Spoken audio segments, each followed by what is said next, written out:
Les amis sont venus me proposer de me faire évader pour aller me faire dormir ailleurs. J'ai dit non. Il ne sera jamais dit que Gbagbo était un fuyant et qu'on l'a arrêté ou qu'on l'a abattu. Non. Si Gbagbo doit tomber, il tombera dans la maison où il travaille. Dans l'article 35 de la Constitution, il y a certains qui ne devaient plus être candidats. Je cite Alassane Ouattara, je cite Konan Bédié. Vous comprenez? J'ai pris l'article 48, qui est l'équivalent de l'article 16 de la Constitution française. J'ai pris l'article 48, après discussion avec Thabo Mbeki, qui était le médiateur, et les autres, Bédié, Ouattara, et pour qu'il y ait la paix, j'ai décidé que tous deviennent candidats. Laurent Gbagbo a eu depuis le début un souci, c'est de faire de la Côte d'Ivoire un pays indépendant. Et c'est ça qui ne lui a pas été pardonné au départ. Gbagbo n'est pas un chef d'État qui demande, qui avant d'aller en conseil de ministre, doit prendre, voilà d'abord l'ordre du jour, et donnez-moi, qu'est-ce que vous en pensez? Et c'est tout ça qu'ils n'ont pas supporté. 35 chars français venant de l'intérieur du pays, qui déboulonnent sur Abidjan, traversent la ville à toute allure et foncent donc directement sur notre résidence. Canon pointé sur notre résidence. Les militaires français qui se dirigeaient vers le palais ne pouvaient pas dire, comme ils l'ont dit, on s'est perdu. On s'est trouvé autour du palais présidentiel par hasard. Celui qui pense qu'on peut sortir de la crise en travaillant à l'affaissement de l'État est contre la Côte d'Ivoire.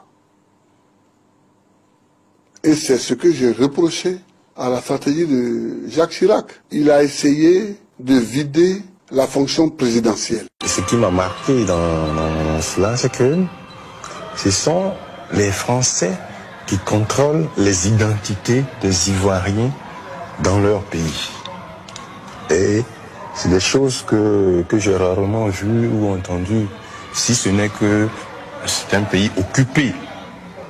Après cela, après les événements de novembre, tout est rentré dans l'ordre, mais c'était tellement chaud qu'il y a des gens, des Français, qui n'avaient jamais vu ça ici. Ils n'avaient jamais vu la réaction aussi violente des Ivoiriens qui côtoyaient tous les jours. Il y a des gens qui ont préféré rentrer. Et se fondant sur cette décision, le Conseil constitutionnel a jugé les candidatures. Il y avait 22 candidatures déposées. Oui. Il a été projeté en avant-première dès octobre à Paris. Dans ce film-là, quand il a été diffusé, à la fin du deuxième volet, on entend Alassane Ouattara a gagné les élections. Un film qui a été réalisé avant octobre, qui n'a pas été proposé à la diffusion avant octobre, mais qui en octobre l'a été, annonce la victoire de Ouattara dedans. Bon, expliquez-moi comment c'est possible techniquement. L'ambassadeur de France et l'ambassadeur des États-Unis vont chercher Youssouf Bakayoko,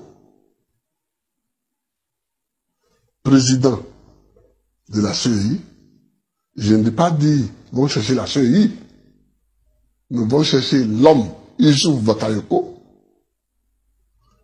et l'amènent à l'hôtel du Golfe, qui est le quartier général électoral de mon adversaire. Il faut le savoir, il faut le dire ça. Et là-bas,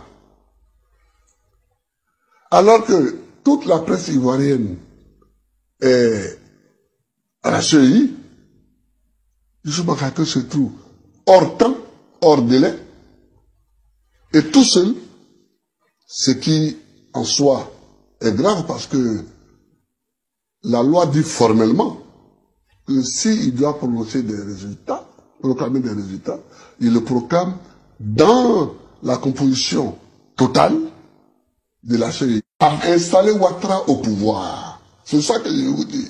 Qu'il y a des puissances extérieures à l'Afrique dont je ne sais pas pourquoi, je ne sais pas quel est le contrat qu'il y a entre eux. Donc ça, c'est pas à moi qu'il faut le demander. Mais dans le rêve, c'est de mettre Ouattara au pouvoir. Nous n'avions pas le droit dans notre pays de créer des usines pour transformer nos produits. Nous devions produire pour les besoins de la scène métropole. La scène métropole a besoin de café. Il a besoin de cacao. Nous devons produire du café et du cacao. Et nous devons leur vendre tout notre café et tout notre cacao. Et eux seuls avaient le droit de revendre notre café et notre cacao à qui ils voudraient. Et nous n'avons pas le droit de construire chez nous des usines pour fabriquer du chocolat. Le premier producteur de cacao ivoirien est la société Armajaro Trading Limited. Le propriétaire est un Anglais qui s'appelle Anthony Ward. Et le directeur Afrique de cette société s'appelle, lui, Loïc Folorou. Et c'est là que ça se corse parce que Loïc Folorou est le fils d'un premier lit de Madame Dominique Ouattara, épouse Alassane Ouattara. Alors, l'été dernier, à la veille des élections ivoiriennes, la société Armajaro avait acheté et stocké 240 000 tonnes de cacao. Pourquoi? Parce que la famille Ouattara était bien sûr très bien informée que les élections risquaient de mal se passer, que ça pouvait dégénérer, les ports bloqués.